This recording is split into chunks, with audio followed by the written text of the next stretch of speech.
am Matthew Barbaro. I call myself MusicMosaic Matthew Barbaro, just like the way John McLaughlin would say Mahavishnu John McLaughlin or Devadip Carlos Santana. I didn't know what to call myself, but MusicMosaic is what I do.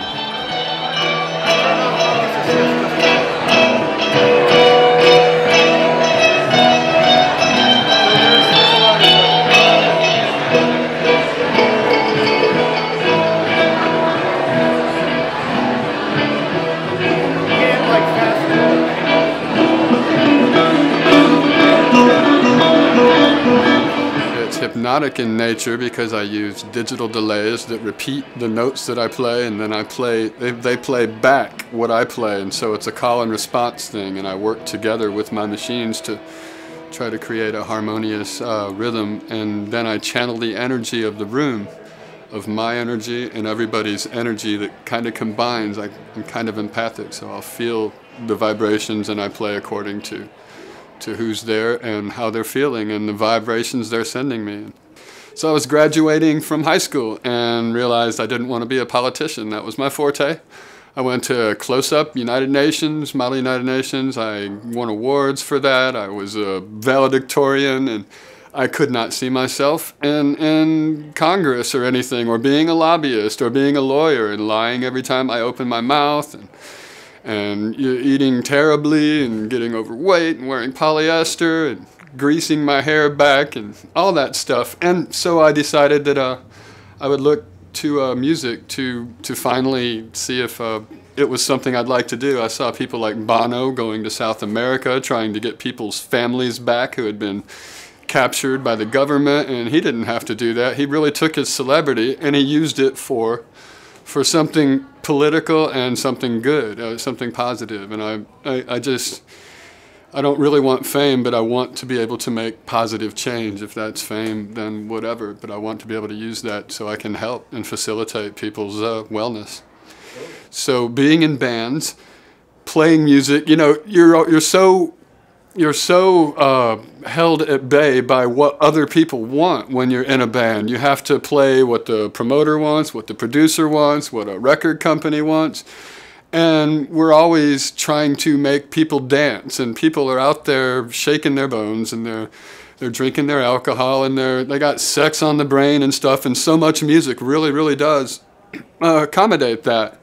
But that just felt a little bit empty and a little bit shallow, and so many people do it so well, and I seem to have this knack. I would play with myself in my digital delays because basically I saw Steve Morse do it from the Dixie Dregs a long time ago. Asked him what delays that he had because they sound supreme, and he told me, and they cost $1,000 each. So I bought one, and a couple weeks later I saved up the money and bought another one, and I used those I've had those for 20 plus years, and I use those to play with myself, and I get a nice rhythm going, I put it on hold, and I play to it.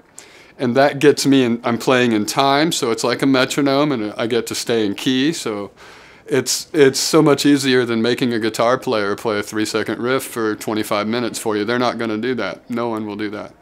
So it was a practice tool at first, and then I realized this is kind of hypnotic, and I noticed I would trance my friends out accidentally because they would come over to hang out, and I would be playing, and I wouldn't quit until I was finished with my piece. So I would have to wake them up on the couch and say, "Hey, where have you been?" And I realized this doesn't just trance me out, it actually trances others out. And I used to use it just to calm down so I could go to sleep at night. And 20 years later now I'm trying to take it professionally. I've done everything I can to raise the money to do it professionally, but the economy is just crazy. So seeking investors is really what I'm doing.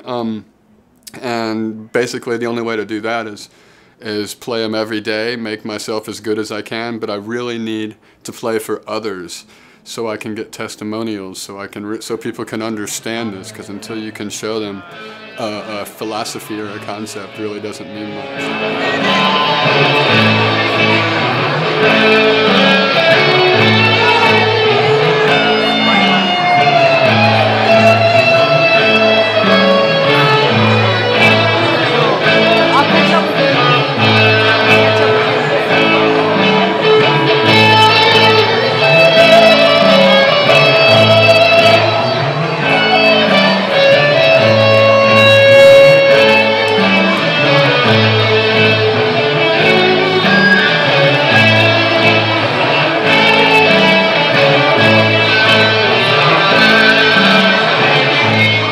learning which frequencies correspond to what aspects of our psyche and what little physical organs that seem to vibrate at different frequencies. And it's a pretty complicated field for someone like me that just feels it.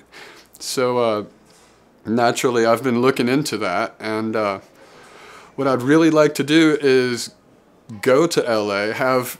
I really want a yin-yang team. I need a woman with me. I think that would really be great. An energy worker, a Reiki goddess of some sort, someone that can talk to the people, work with the people, and comfort the people while I'm setting up, getting my stuff ready. And then we'll be talking about their music, what they like to listen to, what they grew up on, what makes them feel good, what causes them discomfort, what they don't like about music. And if they grew up on Metallica, then, you know, sky's the limit. I don't think I can offend these people unless I play too mellow. And if they grew up on Celine Dion, well, I'm going to have to taper it to a different kind of aspect of playing. And I really like to get a nice, happy rhythm going. Then I'd really love to be able to make space music, but it takes a certain amount of feeling to create space, to get feedback and waves going, and that makes people introspective when you start playing uncomfortable sounds and dissonance. That'll make people get introspective, and that's kind of what you really, really need for our little therapy session and the self-analysis. And you don't want to stay there too long, but you want to give people that opportunity just to be inside themselves. And without lyrics, it really offers that opportunity.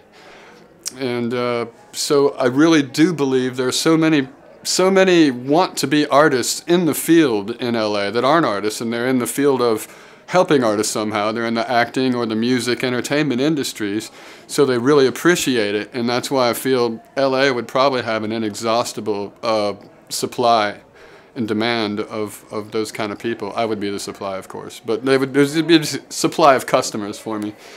And that opportunity would just be beautiful, and I would love to use that money that I would make from that to fund a world music project and take an interactive musical educational troupe like a circus, kind of like what this is, across the country. And you know, people in small towns everywhere would love to see us all show up and do our musical thing, and there would be audience interaction with everything. And so I'm always about teaching people and getting people to their center and getting people to their wellness. People ask me if I meditate, and it is very hard for me to meditate. So you can probably tell the way I'm rambling here, but whenever I start playing, that's when my meditation happens, and I can feel physiological things start happening in me right away, you know, and it seems to be a very positive thing for me. It's what's kept me really thrilled and happy, because we have to do what it is that we love. It's taken me many years I can do anything well, but will I be happy? And playing music and to receptive people and seeing change, one-on-one interaction is really where it's at. It's nice to get across to millions of people, but when you can connect one-on-one, that's what fulfills your heart.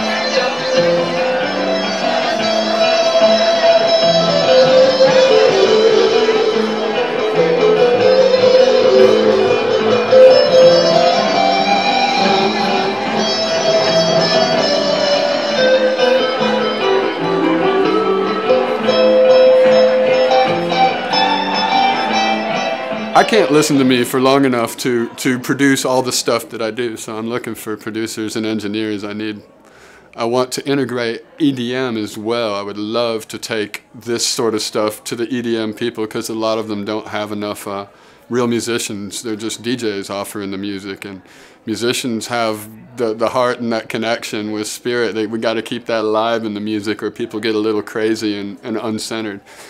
And I really love the scene. I love glittery things and sparkly stuff and people dancing with poi, but we gotta have we got to have some real sounds and real music happening there within it. And so hopefully, Pretty Lights is doing that sort of thing. Hopefully I'll be able to manage to get some real music in, and you won't even know when the DJ quits playing the music. We'll be so tight together because I think they're using samples that musicians all play anyway, so we should be able to work that out.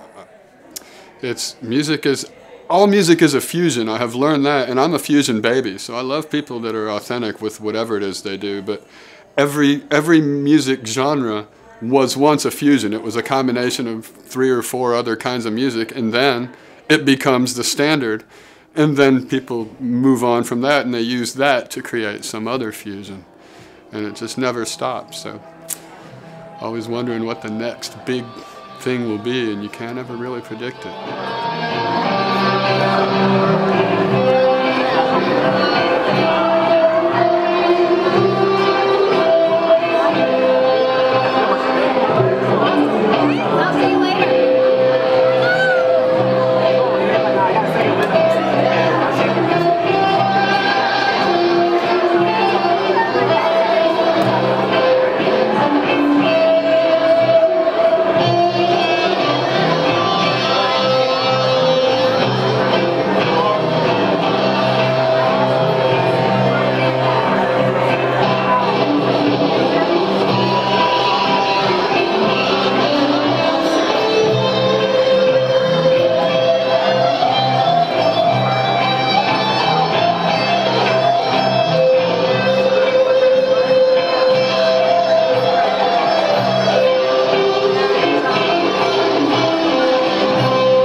Well, I'm Matthew, and I'm a raw artist, and I'm very happy to be here in Atlanta to do the showcase this evening.